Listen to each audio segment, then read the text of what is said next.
Assalamualaikum warahmatullahi wabarakatuh. Salam sejahtera bagi kita semua. Perkenalkan, nama saya Tracy Austin, salah satu dosen tetap jurusan Ilmu Administrasi Negara, kampus Tisipol Chandra di Muka, Palembang. Pada kesempatan ini, saya ingin menjelaskan bahwa mata kuliah yang saya angkat ini adalah Governansi Digital, yaitu salah satu mata kuliah semester 5 ganjil tahun 2023 dengan kode mata kuliah MKB 1222. Mata kuliah ini 3 SKS dengan 16 kali pertemuan. Capaian pembelajaran prodi yang dibebankan pada mata kuliah ini mengangkat ada 6 di sini.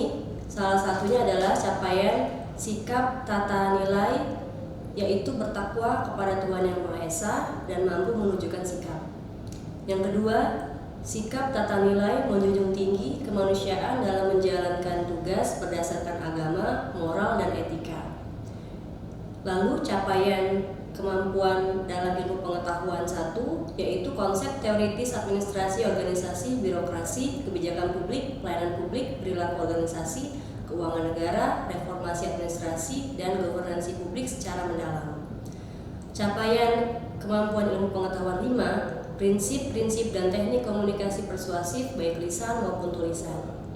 Lalu adapun capaian kemampuan umum 1, yaitu menerapkan pemikiran logis, kritis, sistematis, dan inovatif dalam konteks pengembangan atau implementasi ilmu pengetahuan dan teknologi yang memperhatikan dan menerapkan nilai humaniora yang sesuai dengan bidang keahliannya.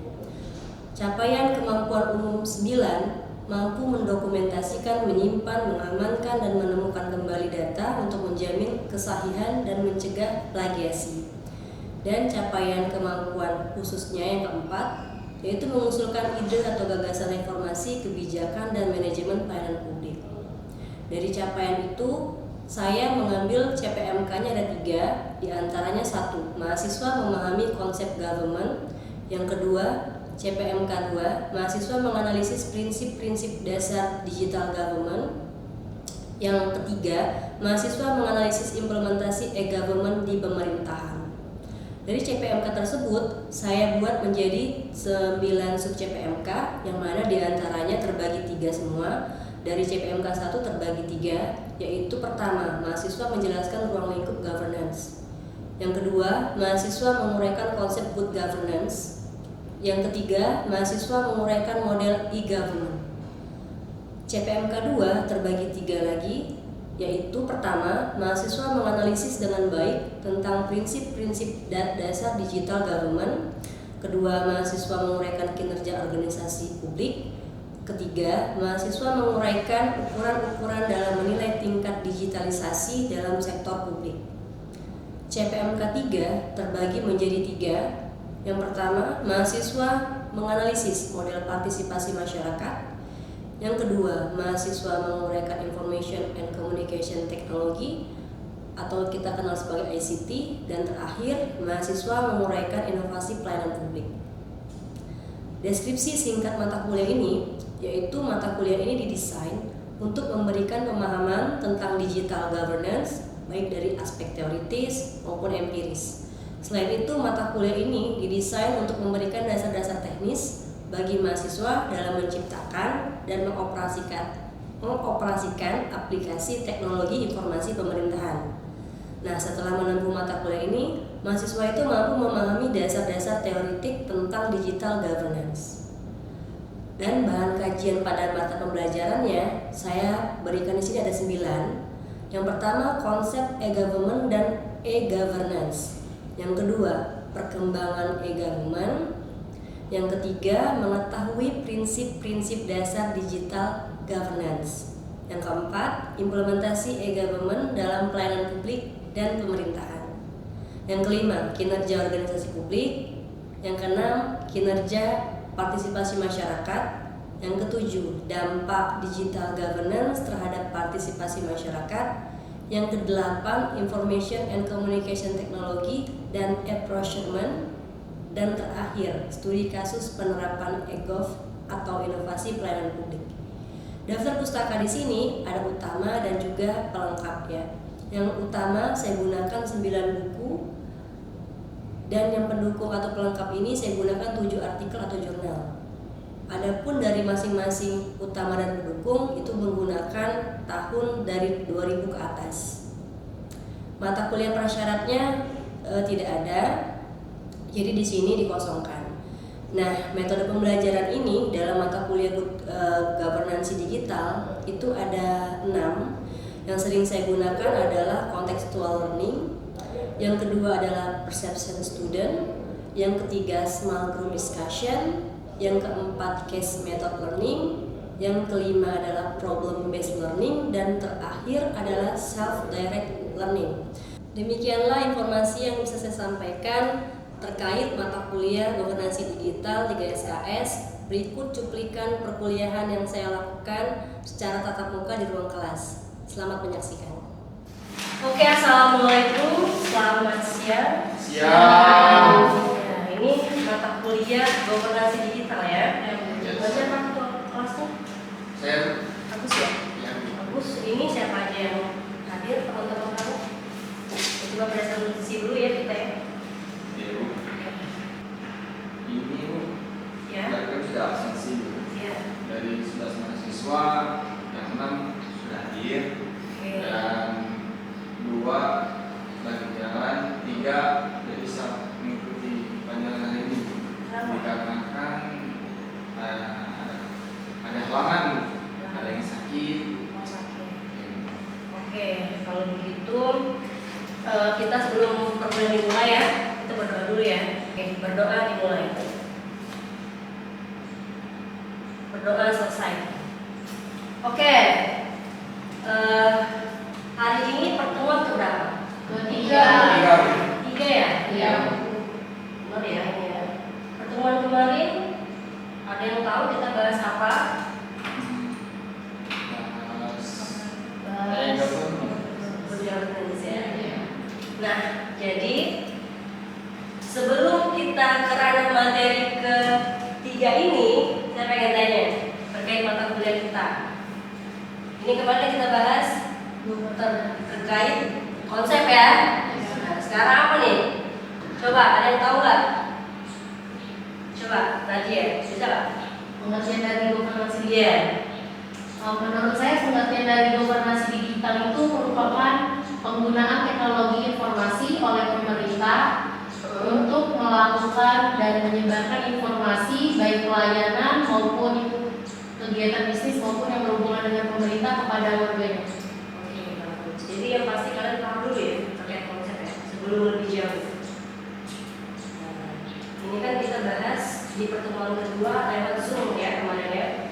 Jadi kalau kita lihat-lihat ya, governance digital ini sebenarnya bukan perkembangan teknologi web, ya, melainkan juga masyarakat yang paham dengan apa tuh?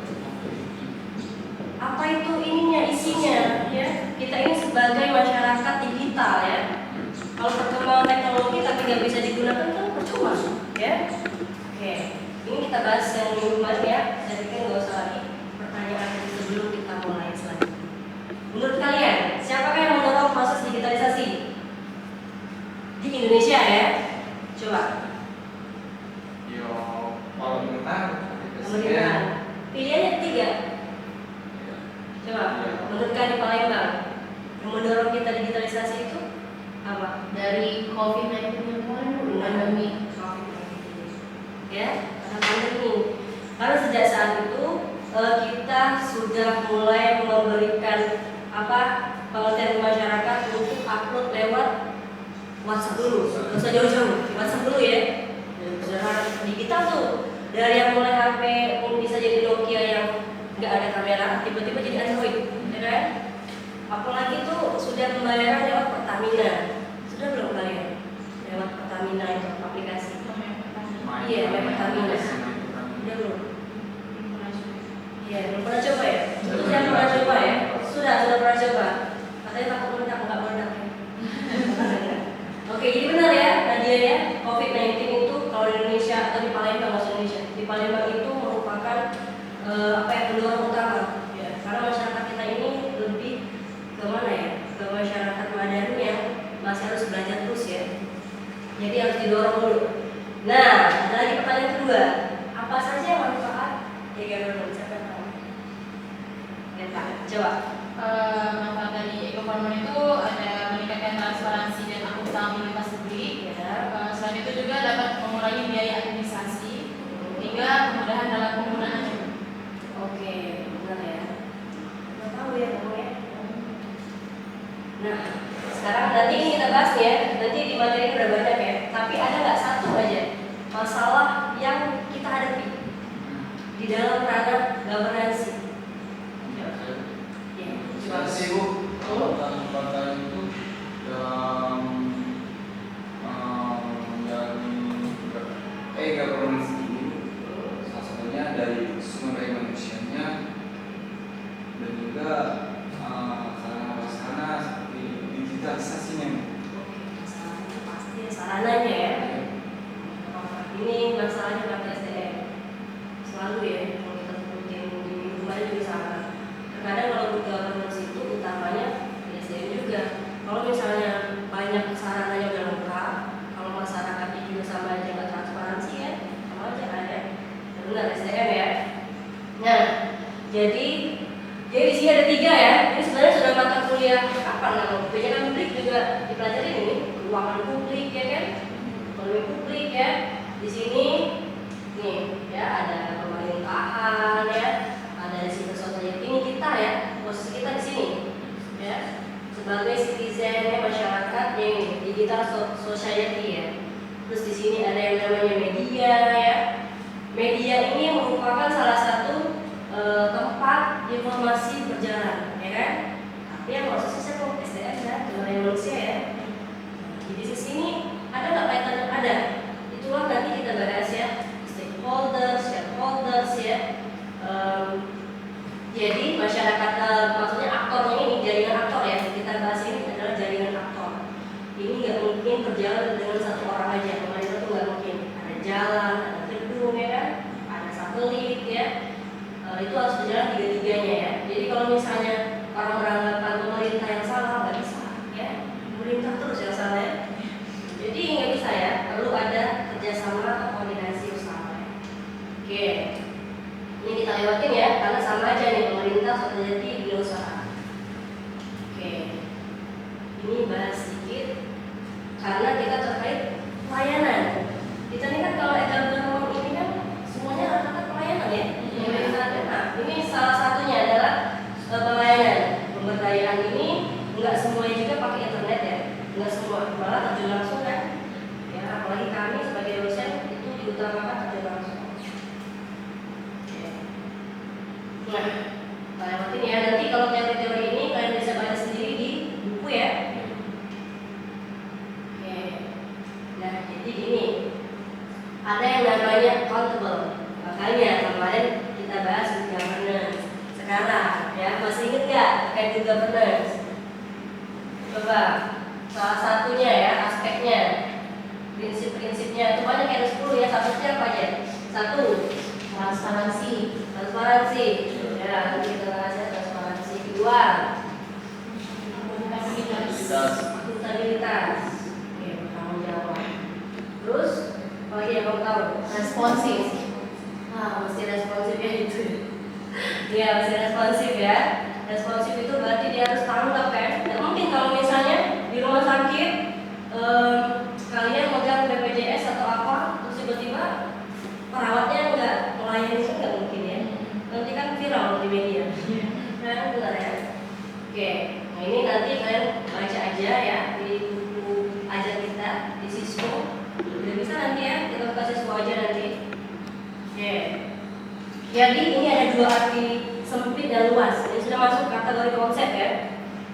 Di sini coba, government secara sempit didefinisikan sebagai kegiatan pemerintah ya dengan menggunakan media ya, elektronik tentunya ya, menyediakan produk, jasa, menerima pesanan. Nah ini nih, kalau kamu mesen-mesen itu pakai apa? Makanan? Ojek online ya, pakai Shopee Food ya, itu kan bersaing semuanya ya. Nah itu secara sempit tuh. Secara luasnya gimana kalau pemerintah? Kita kan pemerintah nih, berarti optimalisasi terus lurus. Jadi nggak harus gini, kadang-kadang kita itu cuma anut jadi awal aja. Terkait dibuat website pemerintah di informasi terkait apa ya? Ini deh, pemerintah kabupaten misal Banyuasin gitu ya, dia itu menyediakan informasi terkait kota Kabupaten Banyuasin ya dan sekitarnya. Kadang-kadang itu cuma formalitas baik, oke? Formalitas aja tuh. Di sini mungkin ada website yang dikasih logo WhatsApp supaya mudah dihubungi, benar kan? Ada yang memang tidak mencantumkan itu, karena itu penting. Berarti ada timbal balik. Itulah yang kita pelajari hari ini. Kalau cuma informasi baik, kan misalnya media sosial, Instagram, ya kan? Dia cuma ngasih tahu acara hari ini Bapak Bupatinya kesini, kegiatannya apa aja. Oke, jadi jelas ya kalau sempitnya itu cuma menggunakan laptop nih dengan jaringan kecepatan berapa Mbps gitu ya. Kalau secara luasnya, ya berarti pemerintah itu harus maintenance terus. Kalau buka website itu jangan sampai apa tuh gimana ya Kak? Kalau buka website kadang-kadang suka nggak ini ya, nggak bisa akses ya, nggak bisa akses ya. Manfaatnya tadi benar ya. Kata Rita itu apa ya? Pertama mungkin ini menurut Umar ya dalam bukunya ya ada poin nanti bisa dibaca aja. Pertama warga negara itu berpartisipasi ya, salah satu fungsi dari good governance juga. Terus ini penghematan biaya ya. Nomor 3 transparansi, ini kita bahasnya transparansi, mengurangi tingkat korupsi. Nah ini salah satunya ya. Terus internet ya, memberikan pelayanan khusus ya benar. Karena makanya tadi kalau dalam website atau apapun itu selalu dicantumin nomor WhatsApp, logo WhatsApp, apalagi ya email, supaya ada timbal balik puas atau enggak, ya kan? Terus terakhir persediaan pelayanan yang berkelanjutan, ya kan? Ada waktu nanti makin lama ada yang namanya apa ya moment of truth kalau ini ya pelayanan ya. Makin lama nanti bisa 1 hari ya, bisa 1 jam selesai ya, saking canggihnya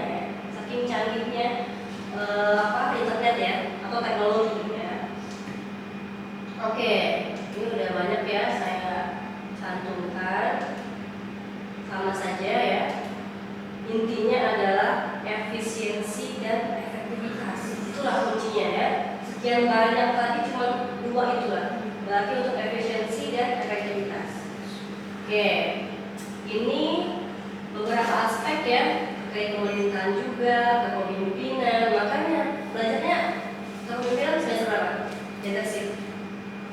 Ingat nggak? Semester 4. Semester 2. Berapa? Lupa ya. Iya 2. Nah, kan harus ingat ya. Berarti ini nanti, iya ada keterkaitan gitu ya dengan ini kepemimpinan. Nih, coba Gus, kalau baca Gus 4 poin ini Gus, coba nomor 1. Pelayanan yang diberikan setiap pemerintah belum ditunjang oleh sistem manajemen dan proses kerja yang efektif. Yang lainnya nomor 2, belum makanya strategi dan tidak memadainya anggaran yang dialokasikan untuk pengembangan e-government. 3, inisiatif e-government merupakan upaya intens masing-masing standarisasi keamanan informasi, otentik dan berbagai aplikasi dasar antara situs secara handal, aman dan terpercaya kurang mendapatkan perhatian.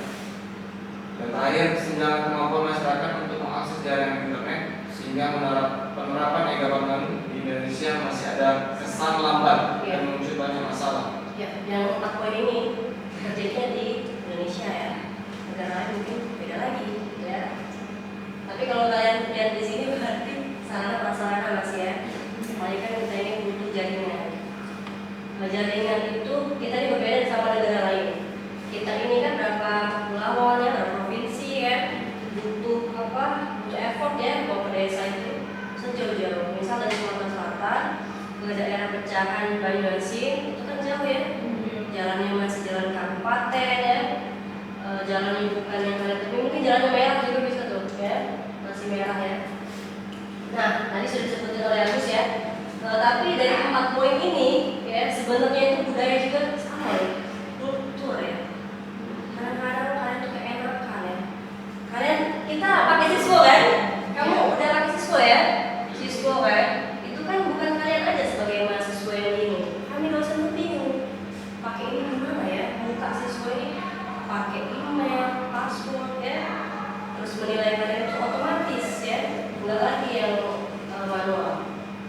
Oke, jadi kata Albert Einstein itu ya, ini sedikit ya kata-kata bicara.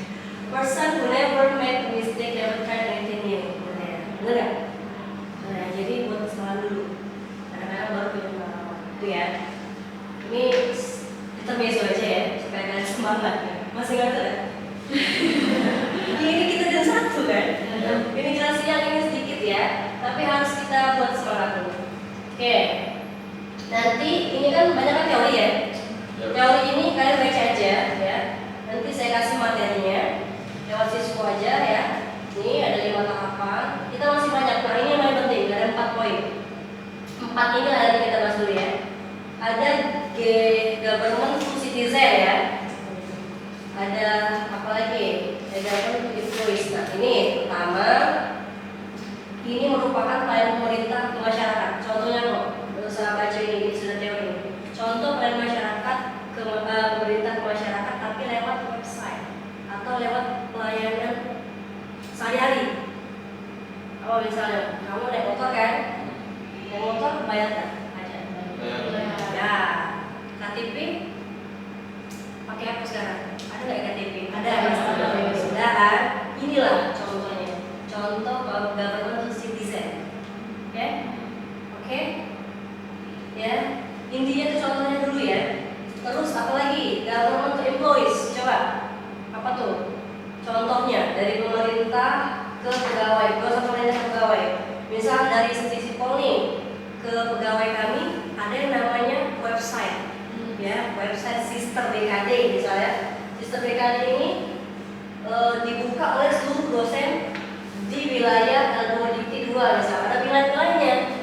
Itu merupakan sarana pemerintah melayani kami, ya semuanya di situ dari kinerja dosen, dari apa ya, ya intinya banyak ya dari kemajuan dosen ya situ semua. Terus apa lagi ya? Kalau misalnya pemerintahan itu dia ada, nanti kita lihat ya bersama-sama ya. Terus ini government to business, ini lebih ke bisnis ya. Kalau misalnya saya punya UMKM Empang misalnya, nah UMKM itu perlu nggak merek? Perlu. Nah itulah sebenarnya pelayanan pemerintah. Kan nggak mungkin kita punya barang tapi nggak ada mereknya kan? Ya kan? Sekarang kalau laptop yang kayak mereknya HP kan terkenal ya, Apple ya kan lagi diminati karena merek kan? Ya. Oke nanti kita lihat ya contohnya. Government to government. Inilah yang sebenarnya buat orang korupsi itu ya. Pertama dia berkas yang sana kemari. Kalian tahu nggak kalau misalnya di kota Palembang itu banyak kerjaannya. Ya, wali kota Palembang itu banyak pekerjaannya dengan cara mengumpulkan laporan LPPD dari setiap dinas-dinas. Nah inilah fungsi dari pelayanan tadi. Ya. Contohnya nanti kita lihat ya. Tapi yang pasti dengan adanya ini tuh dikontrol semuanya ya. Inilah fungsi good governance. Ada yang namanya transparansi ya, akuntabilitas, ini terbuka semua. Jadi mungkin di salah satu cloud itu ya, karena kan kalian nyimpen data di cloud ya, ya kan, semua itu mudah diakses. Nanti misal si Nadia bisa, aku saya sudah nyimpen data di sini, buka aja, langsung dibuka. Atau nanti Nadia saya nyimpennya di plus ini ya, tinggal dibuka aja, semua bisa diakses. Nggak usah lagi pakai laptop, email, cuma satu link aja biasanya ya, seperti itu ya. Tapi kalau ini masalahnya paling cuma satu, adalah maintenance. Sama, nggak usah jauh-jauh pemerintah. Kami yang sistem PKD aja itu perlu maintenance terus, mungkin 2 tahun gitu ya. Oke, nah ini contoh nih, ini tadi yang pertama tadi apa? Pelayanan pemerintah ke masyarakat. Ini contohnya nih. Dari buat bea cukai, pajak semuanya ya. Terus paspor baru, KTP kan? Ya, ini website semua nih. Dari websitenya Kemenkumham, terus ya. Pokoknya ini semuanya kalian bisa lihat ya. Terus di sini contoh yang kedua government tuh employee, saudara pegawai ya. Ini pegawai nih. Ini kita butuh yang namanya BPJS.